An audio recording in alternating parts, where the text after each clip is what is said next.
Good afternoon. It's really good to see you guys here at the Gateway Convention Center, and especially to our veterans that are here today.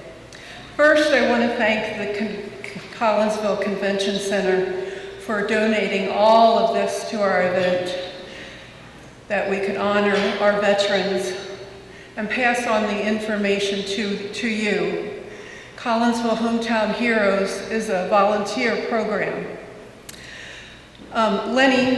We are Lenny and Pat Reitz. Lenny's from Chicago originally, and I'm from Philly. Some of you may not know how this program started. We were driving home from a family reunion in Bucks County, Pennsylvania, and passing through Amish country, which is what I really like.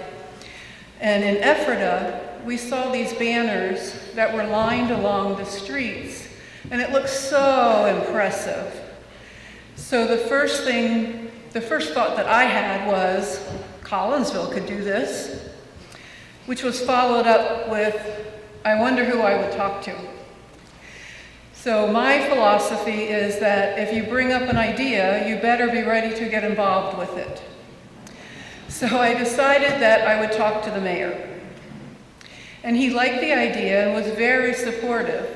So within a few days, we got the approval, and he said, you can be in charge of it and figure out how to run it. And so this is 4 years later, and 375 banners later.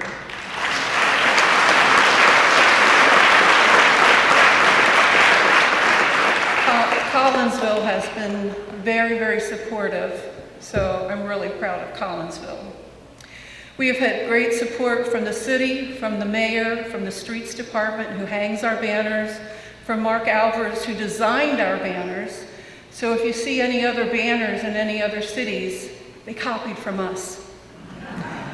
And from our Collinsville residents who have purchased our banners. So thank you very much. So now we are going to progress on with our ceremony with the presentation of colors, which is from Trail Life and on to the National Anthem and Pledge of Allegiance. Enjoy.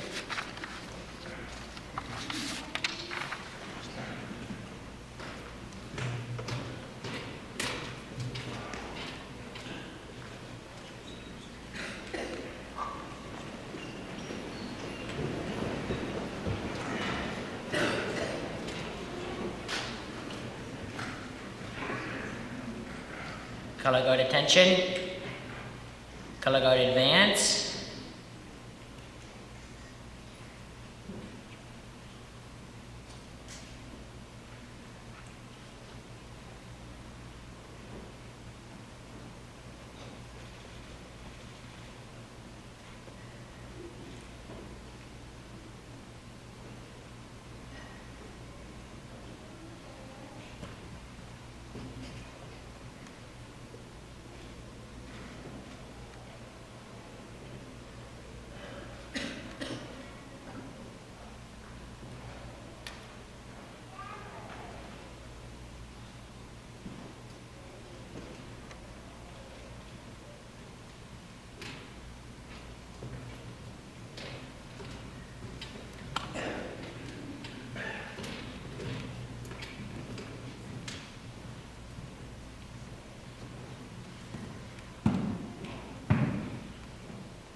Color guard, post the colors.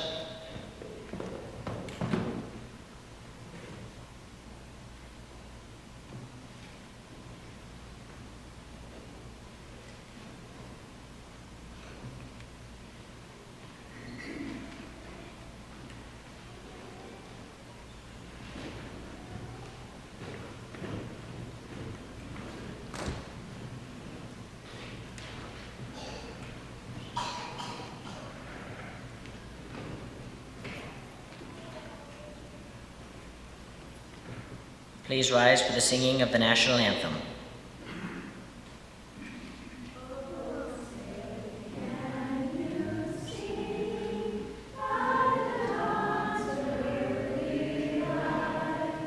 While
Please join me in the Pledge of Allegiance.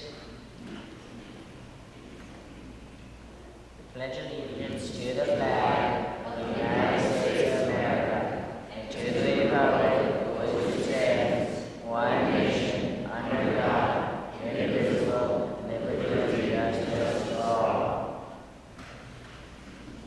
Color guard dismissed.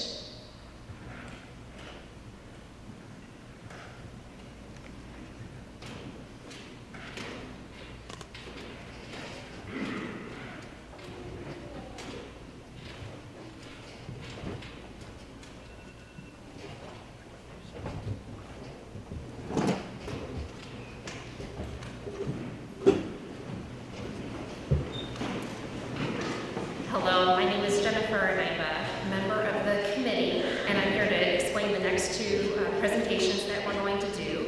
The next one is going to be our commander of the American Legion and he's going to explain the POW MIA table. Following that, we will have members of our VFW with the VFW Honor Guard and Lynn Gallion, and they are going to demonstrate the folding of the American flag and they're going to explain what the 13 folds mean. The flag that they will be using today was used to drape over the casket of one of our Collinsville veterans, Robert Vitava. But first, our commander of the American Legion, Jesse Hoskins, is going to talk about the table.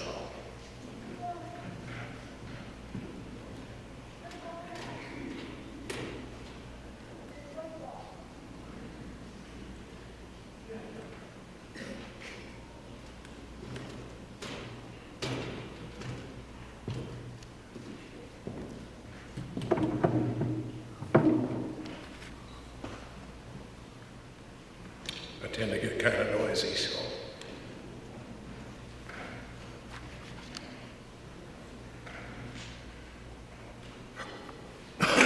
Excuse me.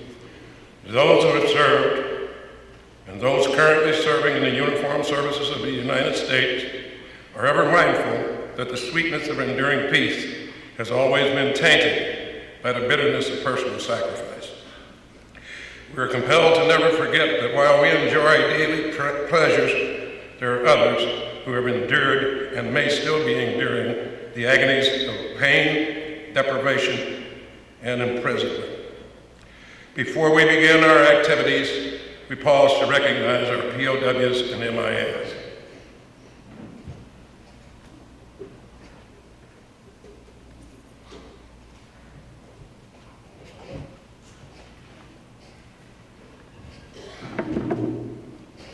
We call your attention to this small table, which occupies a place of dignity and honor. It is set for one, symbolizing that the fact that members of our armed forces are missing from our ranks. They are referred to as POWs and MIAs. We call them comrades. They are unable to be with their loved ones and families, so we join together to pay humble tribute to them and to bear witness to their continued absence. The table is small, symbolizing the frailty of one prisoner alone against his or her suppressors. The tablecloth is white, symbolic of the purity of their intentions to respond to their country's call to arms. The single rose in the vase signifies the blood they may have shed and sacrificed to endure the freedom of our beloved United States of America. This rose also reminds us of the families and friends of our missing comrades who keep faith while awaiting their return. The ribbon on the vase represents the red ribbons worn on the lapels of thousands who demand, with unyielding determination, a proper account of our comrades who are not among us. There's a slice of lemon on the plate, which reminds us of their bitter fate. The salt sprinkled on the plate reminds us of countless fallen tears of families as they wait. The glass is inverted. They cannot toast with us at this time. The chair is empty. They are not here.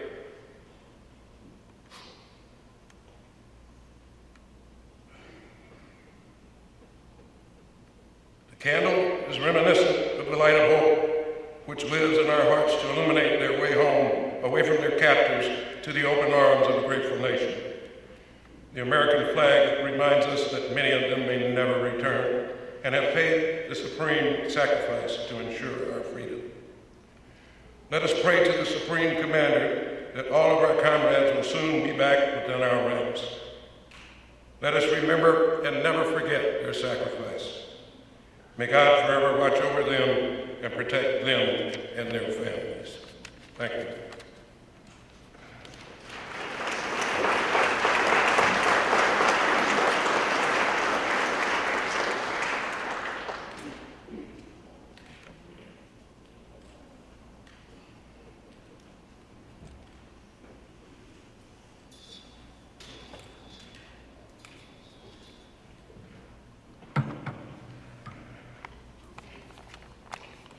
Good afternoon. My name is Lynn. I'm going to try not to cry because this is an emotional day for some of us. But I was blessed to be the daughter of 2 World War II veterans and the niece of 2 more, and also the wife of a Vietnam conflict veteran. So grateful for all of them. My father, that passionate, a young man from Chicago, was a staff sergeant stationed nearby here at Scott Air Force Base when he met and fell in love with my mom, Pauline Latava. They were married here in Collinsville in 1944 and were later transferred to Keesler Field in Biloxi, Mississippi. Now, I don't know exactly where this wedding photo was taken, but to me it looks like it could be the barn at Willoughby Farm. I just don't know if they were doing weddings 75 years ago like they do today. I know that my mom went to school with the Willoughby girls, so it's not entirely, unrealistic. But anyway, Mom was a Collinsville girl. Am I too loud? It's too loud. It sounds so loud. Mom was a Collinsville girl, born and raised on Strong Avenue. She was one of only 2 kids in her large family who graduated high school in 1933 from the old Collinsville Township High School on Vandalia. But prior to meeting Dad, she also served in the Women's Army Corps. She was the only female in the family of 12 brothers and sisters who joined the Women's Army Corps during World War II. She was stationed way up north in Rock Island, Illinois, at the Rock Island Arsenal. And by the way, there's supposed to be a wonderful World War II museum and memorial up there now. Her older brother, my Uncle Al, and her youngest brother, my Uncle Bob, also signed up to serve their country. So in the beautiful banner now showing on the screen, you can see the only known photo of the 3 Latava siblings together in uniform. Every year, either around Memorial Day or Veterans Day, many banners like ours decorate the main streets of Collinsville, thanks to Pat and Lenny and their team. It's exciting to search for the Latava siblings banner every year and to see all the other Collinsville hometown heroes memorial banners. While driving around town, I remember with a thankful heart all of those who served so honorably throughout our country's history.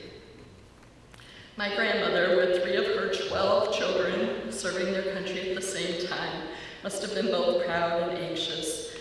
Though Uncle Al and my mom, Uncle Al on the left and then my mom, they did not go overseas. But Grandma's youngest son, Private First Class Robert F. Latava, did go over and survived one of the most famous and horrific battles in world history, the Battle of the Bulge, waged in Belgium beginning in December of 1944. Uncle Bob also left a young, beautiful wife behind to pray for him every night. The former Maria Helger, my Aunt Mary, was raised out in the country, as she called it, the Lamagi Heights area of Collinsville. I'm going to jump ahead for just a moment to say that Uncle Bob was a hometown hero who didn't speak much about his time in the war. And as a child in the 1950s, I learned that he was in the Army along with my mom and my dad and Uncle Al in something called World War II. And I learned that he received an injury and was awarded with something called a Purple Heart. I really had no further understanding except that it would be hurtful to ask him questions, so I didn't. But years after his passing, imagine my surprise to come across an article from the old Collinsville Herald. It turned out that Uncle Bob did give an interview at the time of the 50th anniversary of the famous battle he fought in.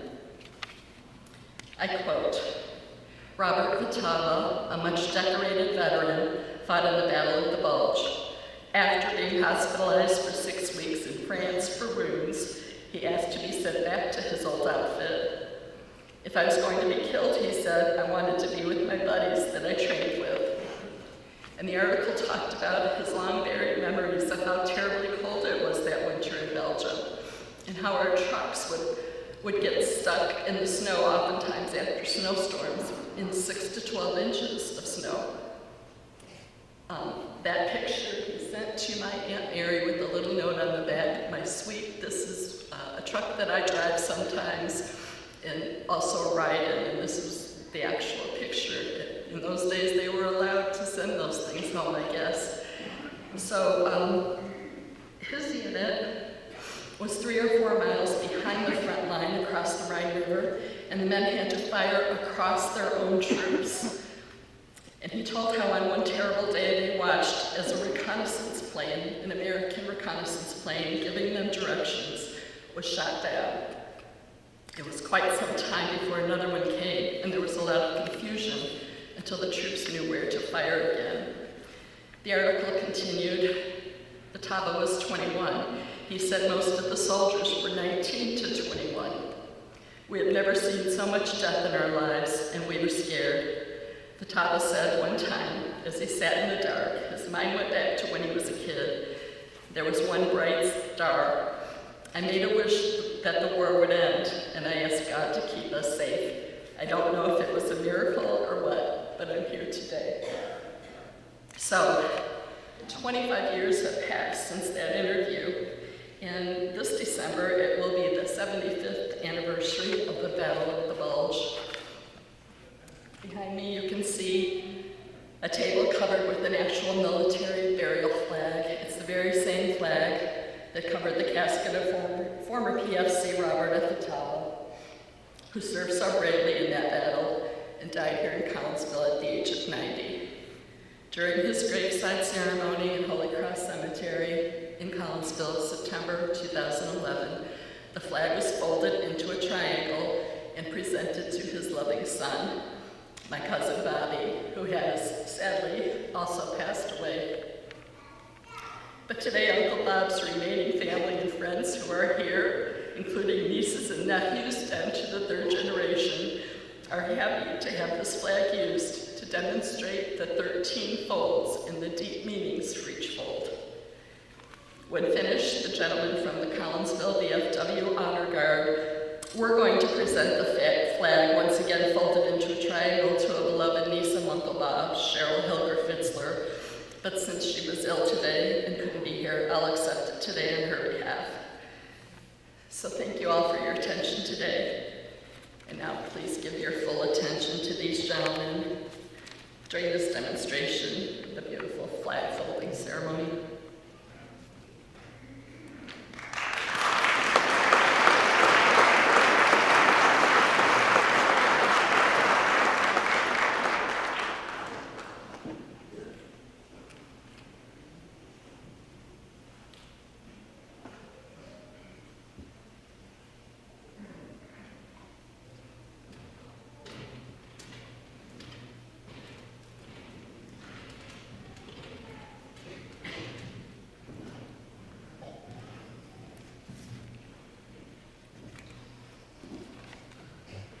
Flag etiquette dedicates that every time an American flag is to be stored or presented during ceremony, its handlers should fold it in half, twice lengthwise.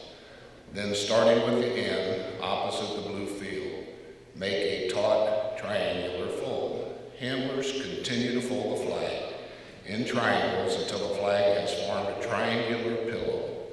With the blue field showing on the outside, its dignified way to treat the flag and gives a powerful touch to patriotic ceremonies. The 13-fold procedure was common long before modern assigned meanings. The source and date of origin and the meaning is unknown, but those who participate or witness a formal flag folding ceremony, whether it be on Flag Day, Memorial Day, July 4th, Veterans Day, or at a military funeral, the 13 meanings can create an uplifting experience. This is what the 13 folds mean. The first fold of our flag is a symbol of life. The second fold signifies our belief in eternal life.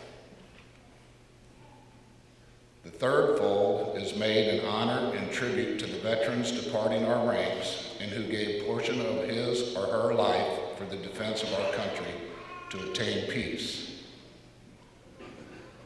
The fourth fold exemplifies our weaker nature as citizens trusting in God. It is to Him we turn for His divine guidance. The fifth fold is acknowledgement to our country for the words of Stephen Decatur, our country in dealing with other countries, may she always be right, but it is still our country, right or wrong. The sixth fold is where our hearts lie. It is with our heart that we pledge allegiance to the flag of the United States of America and to the republic for which it stands, one nation, under God, indivisible, with liberty and justice for all. The seventh fold is a tribute to our armed forces. It is through the armed forces that we protect our country and our flag against all enemies. The eighth fold is a tribute to the one who entered into the valley of the shadow of death, that we might see the light of day to honor our mother for whom it flies on Mother's Day. The ninth fold is an honor to womanhood. It has been through their faith, love, loyalty, and devotion that the character of men and women who have made this country great have been molded. The 10th fold is a tribute to the Father, for He too has given His sons and daughters for the defense of our country, since he or she was first born. The 11th fold, in the eyes of Hebrew citizens, represents the lower portion of the seal of King David and King Solomon and glorifies, in their eyes, the God of Abraham, Isaac, and Jacob. The 12th fold, in the eyes of Christian citizens, represents an emblem of eternity and glorifies, in their eyes, God the Father, the Son, and Holy Ghost. The last fold, when the flag is completely folded, the stars are uppermost, reminding us of our national motto, "In God We Trust."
Our next speaker is one of our wonderful hometown heroes. His banner is hanging right now in front of City Hall, which is perfect because he is our wonderful mayor. We are very, very grateful to Mayor Miller. He has supported our program from the very beginning, and we are so appreciative of that. So, Mayor John Miller.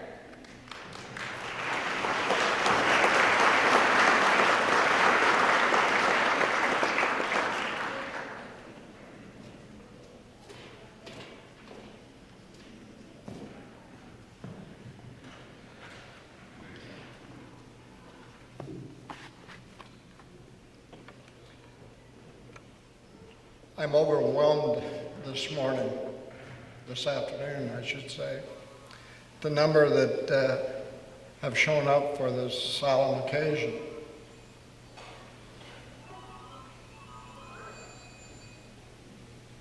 We are always thanking those that serve our country,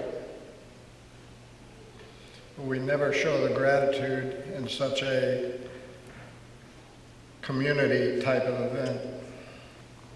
So I'm very pleased to see the numbers that are here today.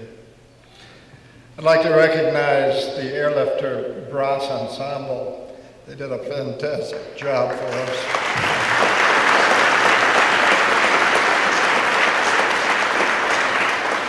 From Scott Air Force Base, I owe a debt of gratitude to Scott Air Force Base. I was not born in the city of Collinsville. I was born in northern Ohio, and my first duty station was Scott Air Force Base. And had it not be for Scott Air Force Base, I wouldn't be here, and I wouldn't have my lovely wife of 51 years, who is a Collinsville resident. I'm always honored to speak on behalf of the city of Collinsville. But it's especially humbling to be here today as an Air Force veteran, a Vietnam veteran, and a very proud grandfather of an airman serving in Japan. In our country, we do a wonderful job in creating and building physical monuments. The Vietnam Wall was the first monument in Washington, then followed the World War II Memorial, the Korean Memorial, and now we have the 9/11 Memorial recently installed at the Pentagon. And locally, thanks to a couple of generous hometown heroes, the memorial wall here at the Gateway Center. And I was reminded as I spoke to Leo Mock this afternoon, that those are not all of the veterans from Collinsville. Those are only the veterans that have had a banner purchased. So we have a lot of veterans that are not acknowledged on that wall or by a banner.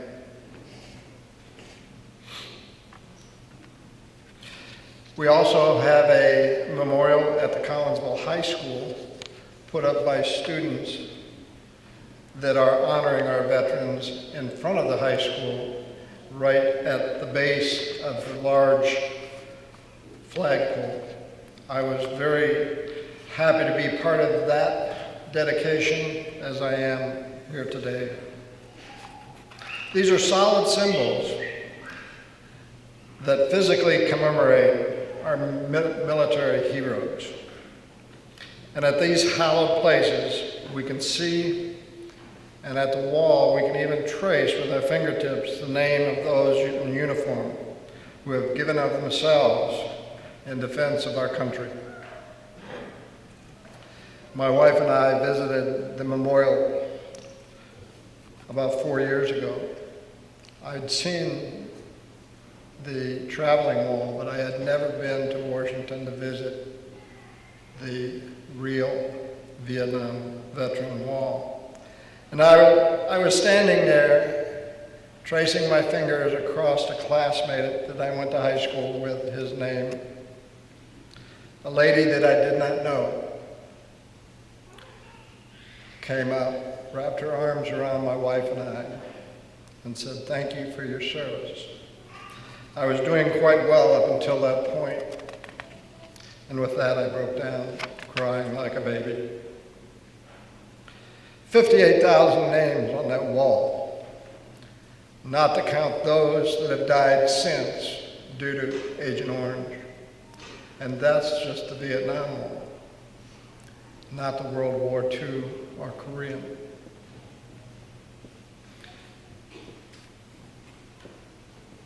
In recent years, a collective shift in thinking has transpired, a new awareness of the sacrifices of our military members. And it's emerging and becoming ingrained as a part of our American experience, such as meetings and events like today. I can't put my finger on what has caused this shift. Maybe it was the lessons we learned from the Vietnam conflict and in the Middle East, or perhaps the shared experience of seeing today's young men and women serving and fighting around the world with the media embedded in their units. We're seeing firsthand visions of the battle. Maybe it's the movies and the TV news shows that suddenly have shed a new light on the real sacrifices of our service members. Regardless of the reason, something has changed about the Americans now think of their heroes. And that shift transcends politics, cultural differences, and religion. President John F. Kennedy once said, "A nation reveals itself not only by the men that it produces, but also by the men that it honors, the men that it remembers."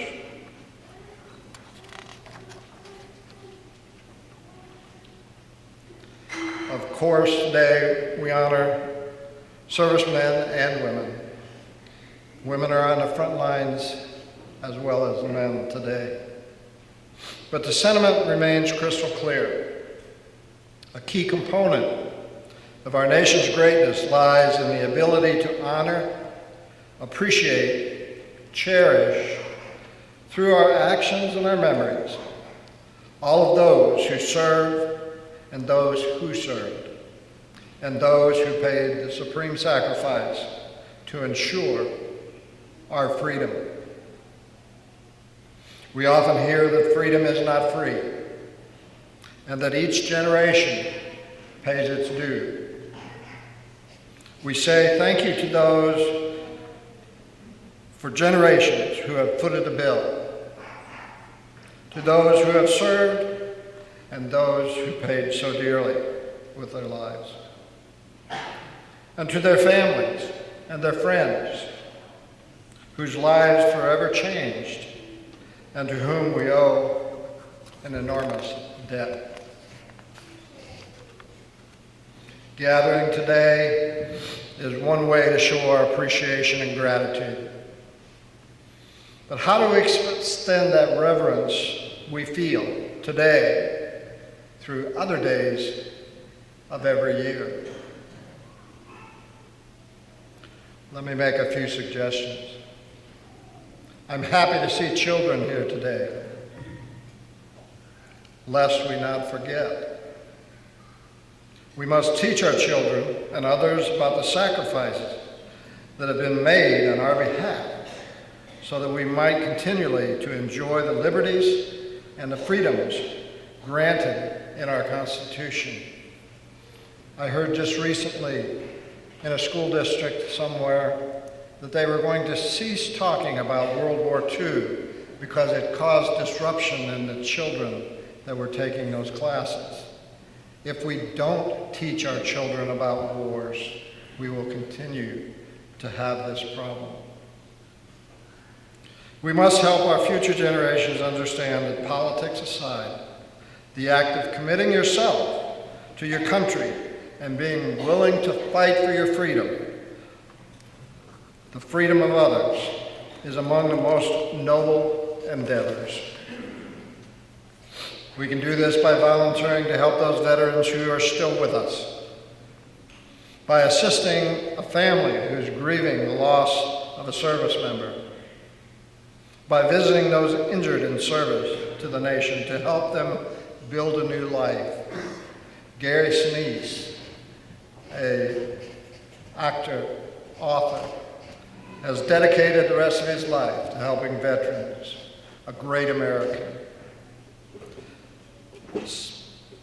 Second, each of us must find ways to ensure the legacy of our heroes endures in what has become a soundbite culture. These dedicated men and women are worth more than that 20-second soundbite on the 6 o'clock news. Their history deserves telling and retelling. Find a way in your life, at home or work, or church, or with a youth group, wherever, to keep their memories alive. Honor their lives, their sacrifices. Tell their stories, and cherish those memories.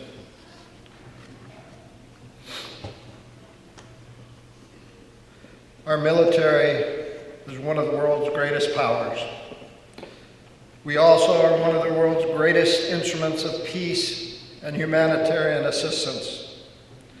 Our near 250 years of history is one of service, pride, and heroism. Today we have servicemen and women around the world in places many of us have never even heard of. Our military execute the same mission whether or not we're at war or not. We provide protection, deterrence, assistance wherever and whenever needed. And in the course of that duty, we have lost many throughout the years. We pay tribute today to those who have served and those who have paid that supreme sacrifice. Let us never, ever forget them. And may we assume the unspoken duty to remind our friends, families, neighbors, children about their actions and their sacrifices. We happily embrace the responsibility of promoting service to one's country, and we do it in all veterans' names. All of the good that we do in the world today is because of the legacy given to us by those who have and are serving this great nation. Their service helped this country make it the great country and the power it is today. And with every action undertaken, every conflict resolved, every life improved by the United States military, we pay tribute to those heroes. For those here today who have served, and for the families of those who have served that have departed, we thank you. Thank you for being here today to honor those and to remember and pray for the safety of all of our veterans and all of our future veterans. May God bless our veterans. And may God bless the United States of America. Thank you.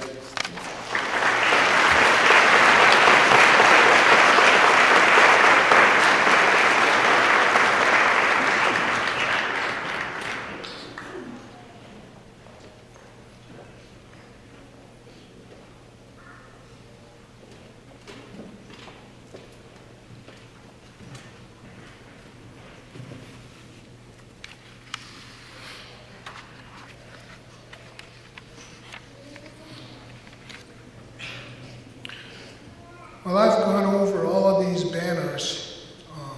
Pat and I helped put all the information together, and we've gotten a lot of stories from some of the families. I just wanted to speak about a few of the extraordinary experiences of some of these veterans that represent these banners. There are 8 veterans who died while serving in World War I, World War II, Vietnam, and in the global war on terror. Also included are 6 POWs from World War II. We also have 27 veterans represented who retired from the military, the longest of which served 34 years. Some Collinsville residents were involved in notable events during World War II, including the attack on Pearl Harbor, D-Day, the frigid Battle of the Bulge. Among these veterans are recipients of the Silver Star and a Bronze Star. One family had 3 generations whose combined service began after Pearl Harbor and extended continually until 2013. One of those 3 in that family got 3 Purple Hearts. One of our Collinsville veterans earned a Distinguished Flying Cross while flying 50 missions over Europe during World War II. 25 missions constituted 1 tour of duty, and many of them were never able to complete that even. Another banner represents an individual who received a Purple Heart resulting from a kamikaze attack in World War II. One represents a teenage sailor who survived the sinking of his ship, and he remained in the water floating for days before he was rescued. 13 veterans on the banners served over 100 years ago in World War I. When comparing the eras that veterans served in, the largest percentage of veterans on these banners participated in World War II. And then next second, the most were in Vietnam. When comparing which branches the veterans served in, the largest percentage were from the Army, and then second was the Navy. As you can see, Collinsville has no shortage of patriotic, unselfish men and women who are worthy of our respect. Well, now is the time that we'll hear from our Airlifter Brass Quintet band as they stimulate our pride in our military and give us goosebumps as they play the branch hymns. Just before each branch hymn starts, I will announce which branch that's for. I'm sure not everybody knows all 5 of the hymns.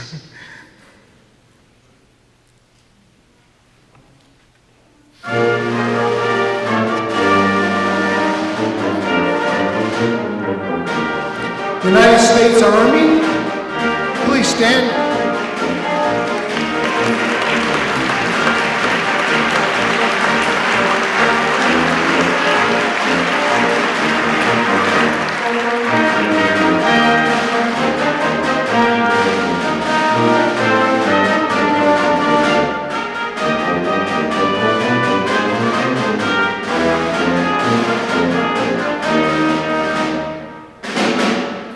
United States Marine Corps.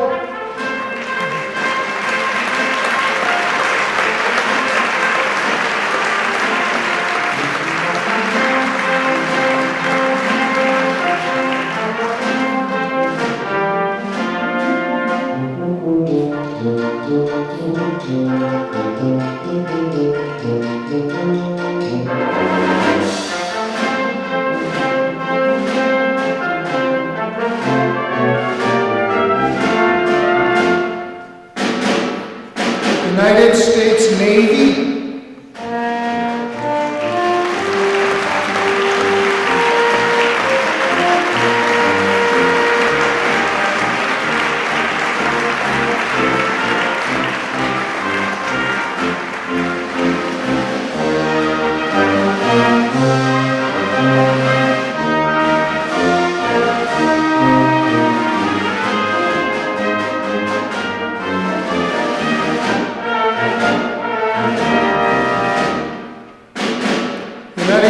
States Coast Guard.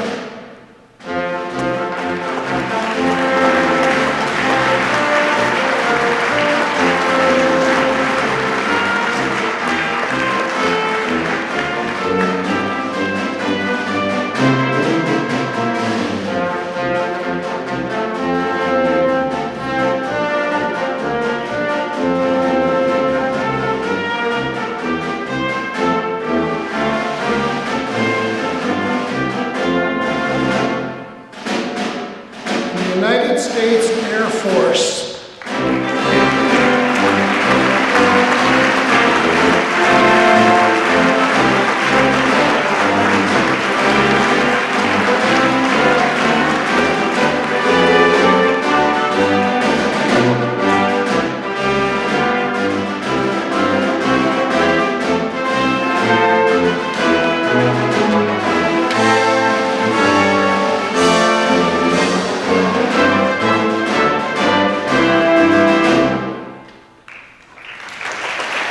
Thank you today.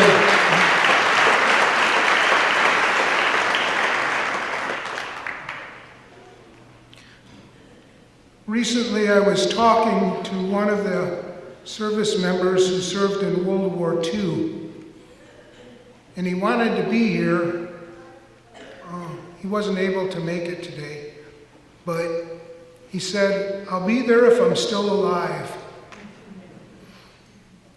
So in thinking about that, I thought it might be nice to recognize some of those who served in the armed conflicts that we've participated in. So if we have any World War II veterans in our group today, would you be able to stand or raise your hand or something we could recognize you?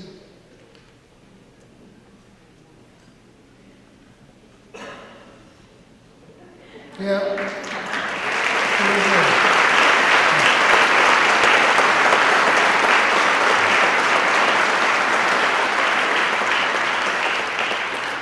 I kind of figured there might not be too many. They'd all be in their 90s or older. And then those who served in Korean War. Are any of those present?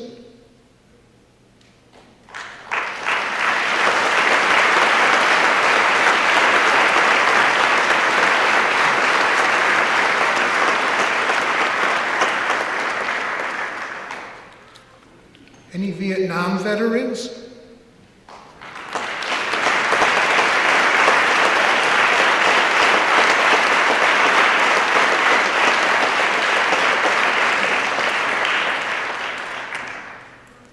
Any Persian Gulf veterans?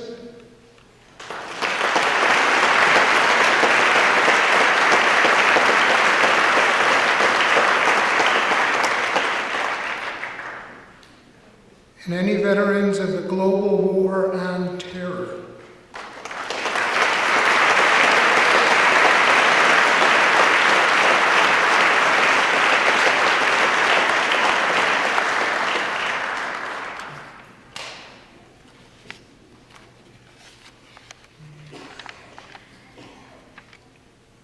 And then next we're going to have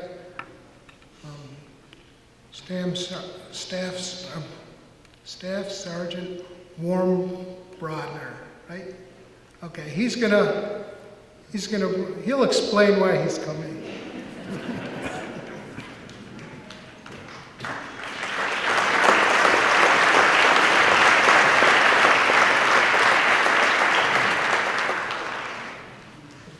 Good afternoon, ladies and gentlemen. Today, as you all know, is November 10th, 2019. As all Marines know, and many other service members know, this is the Marine Corps' birthday. This year is their 244th birthday for the Marine Corps, as we were born in a bar, Tun Tavern, Pennsylvania, in Philadelphia, on November 10th, 1775. The Marine Corps originated as a department as part of the Navy, providing security to the naval ships at the time. And one of our famous sayings for the Marines is Semper Fidelis, standing always faithful And it's something that we, in our heart of hearts as Marines, hold true, whether current Marines or service has ended or we've dearly departed. It's something we always hold true. Marines earned the name Devil Dogs back in World War I for our fierce fighting, and Bellwood is the name the German soldiers gave to us.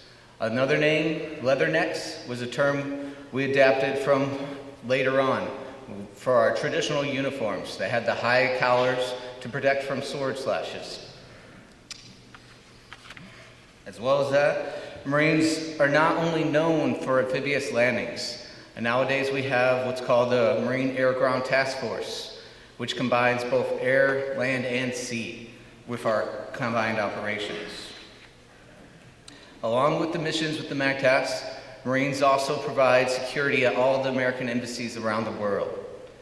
Not only that, we have HMX-1, which is the helicopters that provide for the President of the United States to carry out his duties. We run both the security on the planes as well as our pilots fly the planes. We also have the Marine Corps Band. The Marine Corps Band is the oldest American music organization, stemming back all the way to 1798. Another thing that we share with the Navy is the Blue Angels. We both share Navy and Marine Corps pilots that travel the world, provide air shows, and maintain spirits of our armed forces. But the real reason I'm up here today is because on this day and around this time, you'll see Marines celebrating the ball, celebrating their birthday, and enjoying themselves. So today, we were able to get a cake, and we're going to provide a short cake cutting ceremony. With the Marine Corps, the cake cutting ceremony symbolizes the old Marines passing on experience to the newer and younger Marines. Once everything is completed, there will be additional cake provided over there in the corner. And then from there, we do only have so much, so just depending on how many people, we'll be serving until it runs out. I appreciate everybody's time. Thank you.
Well, we got done a little sooner than I thought.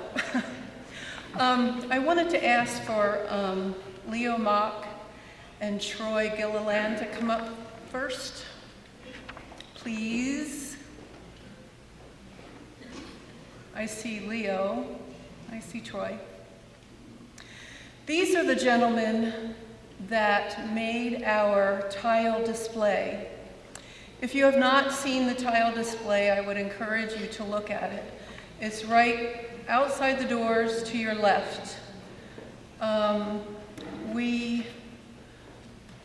One day, a gentleman knocked on my door and said, I have an idea and I'd like to show it to you. And he showed me the tiles with a banner on the tile. And this is what we ended up with, this beautiful tile display that you see here in the halls of Gateway Center, or Convention Center. Loved the idea, didn't know what I was going to do with it. So Troy is the gentleman, please come up here guys, don't stand behind me. Troy is the gentleman who did the tiles. It's part of his business. So we knocked around which tiles to do, and so there is a tile for each banner that is on Main Street.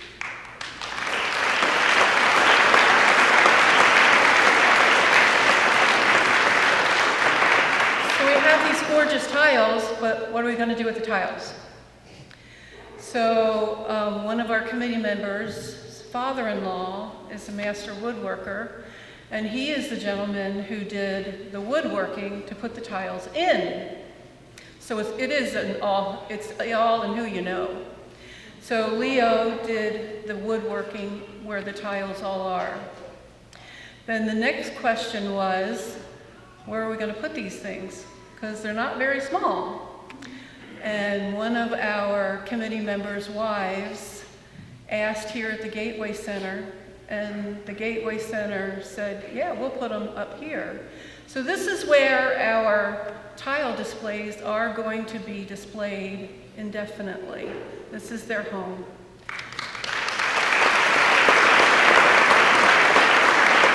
So we're really pleased at how beautifully these tiles displayed have gone.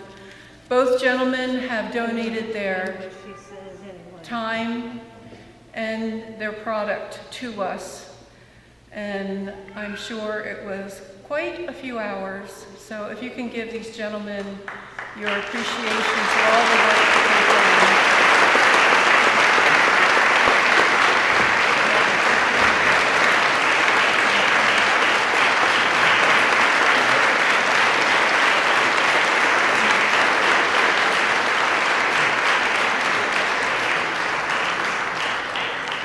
Thank you. Yep. Thank you. Do you need help? Okay.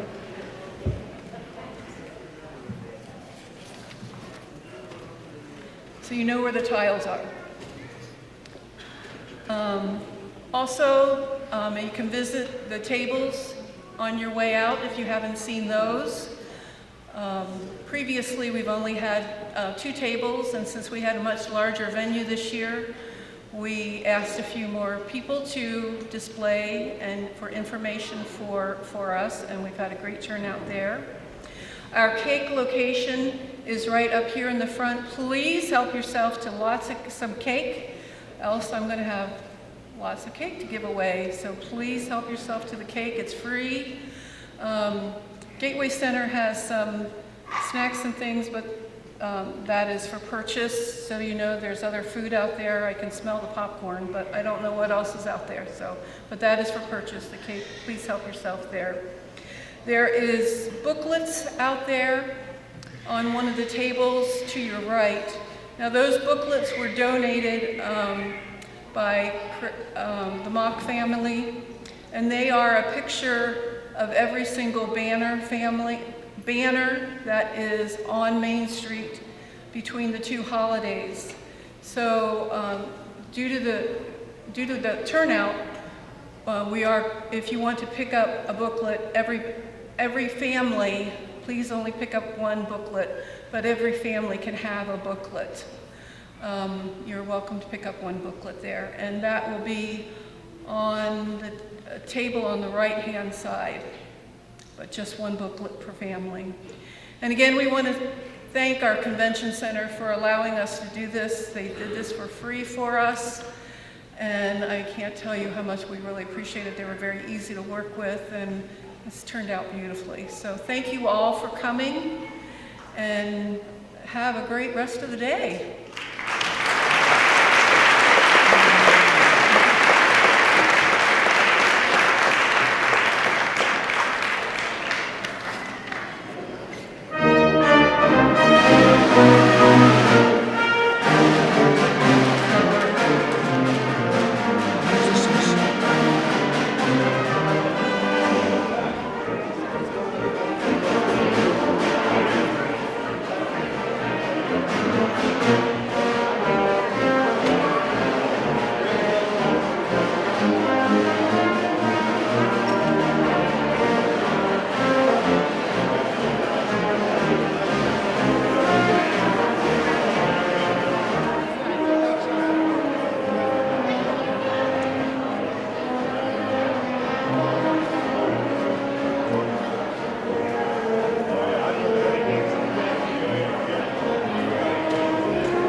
Thank